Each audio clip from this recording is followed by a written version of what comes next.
Hello മക്കേഴ്സ്, welcome back to Xylem learning. It's me JK. മക്കളെ, നമ്മളെ പരീക്ഷയ്ക്ക് ഏറ്റവും ഇമ്പോർട്ടൻ്റ് ആയിട്ടുള്ള മുഴുവൻ ഇക്വേഷനും അതോടൊപ്പം ആ ഇക്വേഷന് ബേസ് ചെയ്തിട്ടുള്ള പ്രോബ്ലം കൂടി നമുക്ക് നിർബന്ധമായിട്ട് ചെയ്തു പഠിക്കണം. കാരണം പരീക്ഷയ്ക്ക് ഷുവറായിട്ട് 100% ചോദിക്കുന്ന ചോദ്യങ്ങളാണ്. അപ്പോൾ തീർച്ചയായിട്ടും ഞാൻ ഒന്നുകൂടി ജസ്റ്റ് ഓർമ്മപ്പെടുത്തും, നമ്മൾ 9ാം ക്ലാസ്സിലേക്ക് അഡ്മിഷൻ ആരംഭിച്ചിരിക്കുന്നു. അപ്പോൾ നമ്മളെന്താ ബേസ് ഇതിൻ്റെ പ്ലാനുകളൊക്കെ ജസ്റ്റ് ഒന്ന് സൂക്ഷിച്ച് ഒന്ന് ശ്രദ്ധിച്ച് നോക്കി പെട്ടെന്ന് ജോയിൻ ചെയ്യുക. കാരണം വളരെ കുറഞ്ഞ കുട്ടികളെ മാത്രമേ അഡ്മിഷൻ എടുക്കുന്നുള്ളൂ. അപ്പോൾ പെട്ടെന്ന് എല്ലാവരും നിഞ്ച ബാച്ചിലേക്ക് ജോയിൻ ചെയ്യുക. ഞങ്ങളെല്ലാവരും അവിടെ വെയിറ്റ് ചെയ്യാൻ, നിങ്ങൾ പഠിപ്പിക്കാൻ വേണ്ടിയിട്ട് നമുക്ക് അടിപൊളിയായിട്ട് കിടുവായിട്ട് പൊളിയായിട്ട് സെറ്റായിട്ട് പഠിക്കണം മക്കളെ. അപ്പോൾ നമുക്ക് പരീക്ഷയ്ക്ക് ഇമ്പോർട്ടൻ്റ് ആയിട്ടുള്ള ചോദ്യം, ആദ്യത്തെ ചോദ്യം എല്ലാ ഇക്വേഷനും പ്ലസ് അതിൻ്റെ പ്രോബ്ലമാണ് നമ്മൾ ചെയ്യുന്നത്. അതിൽ ആദ്യത്തെ ഒരു പ്രോബ്ലം എവിടെ വരുന്ന ഇക്വേഷൻ ഏതാണെന്നൊക്കെ നമ്മൾ കണ്ടെത്തുന്നത് നോക്കിക്കോളൂ. എ കാർ സ്റ്റാർട്ട് ഫ്രം എയിൽ നിന്നാണ് സ്റ്റാർട്ട് ചെയ്യുന്നത് ആൻഡ് റീച്ച് ബിയിലേക്ക് എത്തി, ബിയിലെത്തി വിച്ച് 75 മീറ്റർ എവേ, കാരണം 75 metre away. The uniform speed of car 25 metre per second, 25 metre per സെക്കൻഡോട് കൂടിയാണ്, അത്രയും സ്പീഡോട് കൂടിയാണ് ഈ കാർ എയിൽ നിന്ന് ബിയിലേക്ക് എത്തുന്നത്. ഇനി another car uniform speed 30 metre per second start from എയിൽ നിന്നും റീച്ച് ബി ആൻഡ് ത്രൂ സിയിലേക്ക് എത്തുന്നു which will the reach the എന്താണ് ഫസ്റ്റ് ഡെസ്റ്റിനേഷൻ അല്ലേ. ഒരു കാർ എയിൽ നിന്ന് പുറപ്പെട്ട് 75 മീറ്റർ അകലെയുള്ള ബി എന്ന ബിന്ദുവിലെത്തുന്നു. കാറിന്റെ വേഗം 25 metre per second, 30 metre per second വേഗതയിൽ മറ്റൊരു കാർ സിയിൽ നിന്ന് പുറപ്പെട്ട് ബിയിലെത്തുന്നു. ഏത് കാറായിരിക്കും ആദ്യം ബിയിലെത്തുക? ചോദ്യം നിങ്ങൾക്ക് മനസ്സിലായ മക്കളെ? ഇത്രേ ഉള്ളൂ. ഇങ്ങനത്തെ ഒരു കാർ എന്ത് ചെയ്തു, എയിൽ നിന്ന് ബിയിലേക്ക് സഞ്ചരിച്ചു. വേറൊരു കാർ എയിൽ നിന്ന് ബി വഴി സിയിലേക്ക് എത്തി. രണ്ടിൻ്റെ സ്പീഡ്, ഇതിന്റെ സ്പീഡ് 25ഉം അടുത്ത കാറിന്റെ 30 മീറ്റർ പെർ സെക്കൻഡ് ആണ്. അങ്ങനെയെങ്കിൽ ആരാണ് ഫസ്റ്റ് എന്ത് ചെയ്യുക, ലക്ഷ്യസ്ഥാനത്ത് എത്തുക എന്നുള്ളതാണ് നമ്മളെ ചോദ്യം അല്ലേ.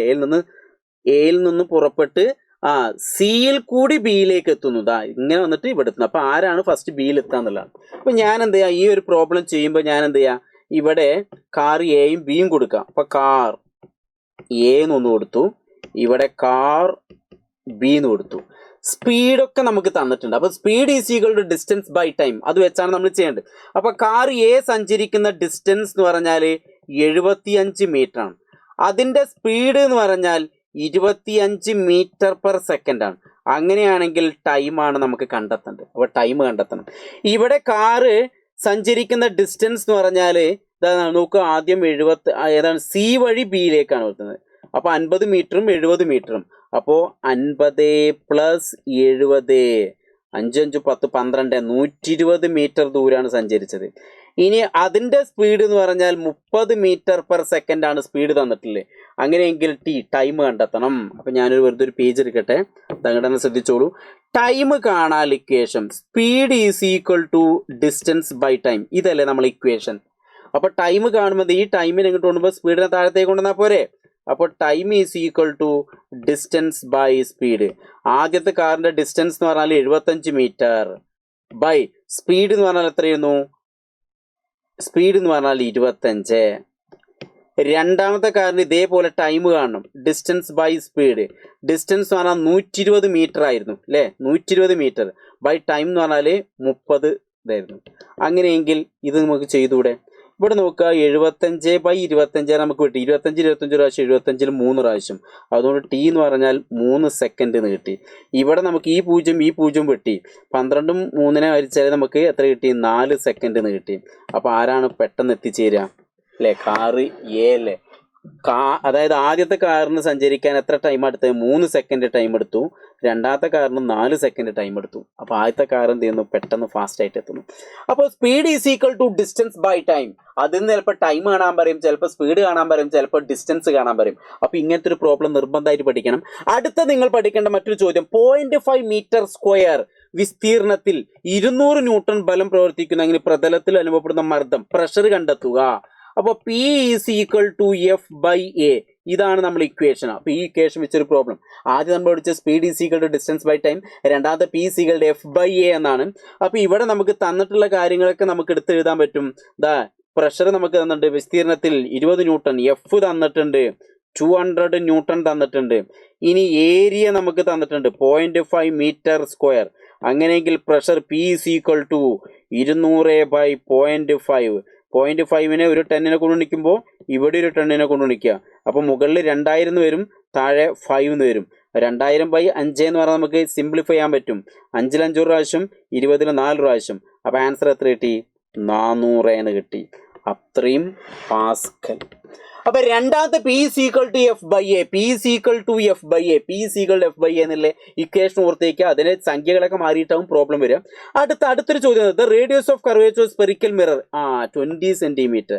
Spherical mirror radius of curvature, radius ആണ് തന്നിട്ടുള്ളത്. റേഡിയസ് എന്ന് പറഞ്ഞാൽ നമുക്ക് എത്ര കിട്ടിയിട്ടുണ്ട്? 20 സെന്റിമീറ്റർ. അങ്ങനെ calculate the focal length, F കണ്ടെത്തണം. അപ്പോൾ അടുത്ത ഇക്വേഷൻ എന്ന് പറഞ്ഞാൽ R = 2F ആണ്. therefore F = R/2 എന്ന് വരും. അപ്പോൾ 20/2 എന്ന് പറഞ്ഞാൽ 10 സെന്റിമീറ്റർ. അപ്പോൾ രണ്ടാമത്തെ നിങ്ങൾ എന്താണ്? R = 2F, R = 2F. ഈ ഇക്വേഷൻ പഠിച്ചു വയ്ക്കണം. അല്ലെങ്കിൽ F = R/2 ഇങ്ങനെയുള്ള ഇക്വേഷൻ എന്തായാലും നിർബന്ധമായിട്ട് പഠിക്കണം. ഇതിന് ബേസ് ചെയ്തിട്ടാവും ഒരു പ്രോബ്ലം വരിക. ഇനി അടുത്ത ലാസ്റ്റ് പ്രോബ്ലം എന്ന് പറഞ്ഞാൽ നമുക്ക് ലാസ്റ്റ് ഇക്വേഷൻ, ഇത്ര ഇക്വേഷനുള്ള നമുക്ക് ആകെ പഠിക്കാൻ. അതുകൊണ്ടാണ് ഞാൻ പറഞ്ഞത് ഈ ഒരു സിമ്പിൾ പ്രോബ്ലം ചെയ്ത് പഠിച്ചു കഴിഞ്ഞാൽ സംഖ്യകൾ മാറിയിട്ടുള്ള ചോദ്യങ്ങളാവും വരിക. അപ്പോൾ സുഖമായിട്ട് നിങ്ങൾക്ക് ചെയ്യാൻ പറ്റും. ഒരു കോൺകേവ് ദർപ്പണത്തിന് മുന്നിൽ വെച്ചിരിക്കുന്ന 3 സെന്റിമീറ്റർ ഉയരമുള്ള വസ്തു, 3 സെന്റിമീറ്റർ ഉയരമുള്ള, അപ്പോൾ HO എന്ന് പറഞ്ഞാൽ 3 സെന്റിമീറ്റർ. യഥാർത്ഥ പ്രതിബിംബം HI = 6 സെന്റിമീറ്റർ. ഈ യഥാർത്ഥ പ്രതിബിംബം എന്ന് പറയുമ്പോൾ നിങ്ങൾ ശ്രദ്ധിക്കേണ്ട ഒരു കാര്യം, ഒരു ഒബ്ജക്റ്റ് ഇവിടെ വെച്ചു, അത് 3 സെന്റിമീറ്റർ. യഥാർത്ഥ പ്രതിബിംബം താഴത്തേക്കാണ്, അത് 6 സെന്റിമീറ്റർ. താഴേക്ക് അളക്കുന്നൊക്കെ എപ്പോഴും എന്തായിരിക്കും? നെഗറ്റീവ് ആയിരിക്കും. മുകളിലേക്ക് അളക്കുന്ന എപ്പോഴും പോസിറ്റീവ് ആയിരിക്കും. അപ്പോൾ ഇത് പ്ലസ് ആയിരിക്കും, ഇത് മൈനസ് ആയിരിക്കും. അങ്ങനെയെങ്കിൽ എന്താ കണ്ടെത്തേണ്ടത്? Calculate the magnification. M = HI/HO. HI എന്ന് പറഞ്ഞാൽ -6 സെന്റിമീറ്റർ ബൈ HO എന്ന് പറഞ്ഞാൽ 3 സെന്റിമീറ്റർ. Centimetre cancel. അതുകൊണ്ട് മാഗ്നിഫിക്കേഷൻ, ആവർത്തനത്തിന് യൂണിറ്റ് ഇല്ല എന്ന് ഓർത്തിരിക്കുക. 6നെ 3 കൊണ്ട് ഹരിച്ചാൽ നമുക്ക് 2 എന്ന് കിട്ടി. അപ്പോൾ മാഗ്നിഫിക്കേഷൻ 2 -2. ഈ മൈനസ് കണ്ടാൽ ഓർത്ത് വയ്ക്കുക, അതെന്താണ്? അത് റിയൽ ആണ്, യഥാർത്ഥ പ്രതിബിംബാന്ന് മനസ്സിലാക്കാൻ വേണ്ടിയിട്ടാണ്. അപ്പോൾ ഇത്രയും ചോദ്യങ്ങൾ എന്ത് ചെയ്യുക? നിർബന്ധമായിട്ടും മക്കളെ പഠിക്കണം. അപ്പോൾ നോക്കുക, അപ്പോൾ മാഗ്നിഫിക്കേഷൻ HI/HO, പ്രതിബിംബത്തിന്റെ ഉയരം ബൈ വസ്തുവിന്റെ ഉയരം. R = 2F അല്ലെങ്കിൽ F = R/2. അടുത്ത P = F/A. പിന്നെ അടുത്ത സ്പീഡ് = ഡിസ്റ്റൻസ് ബൈ ടൈം. ഇത്രയും പ്രോബ്ലം നിർബന്ധമായിട്ട് നിങ്ങൾ ചെയ്ത് പഠിക്കണം. വളരെ ചെറിയ പ്രോബ്ലങ്ങളാണ്. അതുകൊണ്ട് ഒറ്റ തവണ കണ്ടാൽ തന്നെ നിങ്ങൾ പഠിക്കുന്നത് പരീക്ഷയ്ക്ക് ഉറപ്പാണ്. അപ്പോൾ പരീക്ഷ എല്ലാവർക്കും ഉഷാറായിട്ട് അടിപൊളിയായിട്ട്. All the best.